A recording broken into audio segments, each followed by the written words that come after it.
Hi guys, welcome to அபிகலி. இன்றைக்கி Monday. இன்றைக்கி என்ன ரெசல்யூஷன் எடுத்திருக்கேன்னா 7 டேஸ்க்கு 7 ஜூஸ் குடிக்கணும் அப்படின்னு. இன்றைக்கி ஃபஸ்ட்டு டே ஆலிவேரா, அதாவது கத்தாழை. இந்த கத்தாழையில் நிறைய ஹெல்த் பெனிஃபிட்ஸ் இருக்குது. இதில் வந்து விட்டமின் சி, விட்டமின் ஏ இருக்குது. விட்டமின் சி வந்து நமக்கு ஸ்கின் பிரைட்னிங்க்கெல்லாம் ஹெல்ப் பண்ணும். விட்டமின் ஏ வந்து நமக்கு ஐ ப்ராப்ளம் எல்லாம் ரிசால்வ் பண்ணி கொடுக்கும். அப்புறம் கான்ஸ்டிபேஷன் இருக்கிறவங்க, இன்டைஜஷன் இருக்கிறவங்க, அப்புறம் அல்சர் இருக்கிறவங்க, ஹார்ட் பர்ன்ஸ் இருக்கிறவங்க இதெல்லாமே இதை எடுத்துக்கலாம். அதாவது நெஞ்சரிச்சல்னு சொல்லுவாங்கள்ல, அவங்கெல்லாம் கூட தான் இதை எடுத்துக்கலாம்.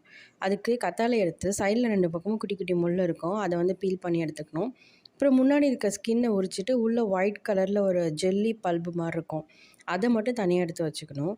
அது கூட கொஞ்சம் இஞ்சி ஆட் பண்ணிக்கணும், கொஞ்சம் மிளகு ஆட் பண்ணிக்கணும். மிளகு எதுக்குன்னா, ஒரு சில பேருக்கு கத்தாழை குடித்தா ஒத்துக்காது. அதனால் நம்ம மிளகு எடுக்கும் போது அந்த சளி அதெல்லாம் வராது. அப்புறம் கொஞ்சம் லெமன் ஜூஸ் ஆட் பண்ணிக்கணும். அப்புறம் கொஞ்சமாக உப்பு, ஒரு குட்டி பிஞ்ச் எடுத்துக்கோங்க. அப்புறம் அது கசக்குன்றதுக்காக நான் நாட்டு சர்க்கரை எடுத்திருக்கேன். அப்புறம் அதில் கொஞ்சம் மோர் ஆட் பண்ணி நல்லா மிக்சியில் போட்டு அரைச்சி எடுத்துக்கோங்க. அவ்வளோதான். இதை வடிகட்டி குடிக்க வேண்டியது தான்.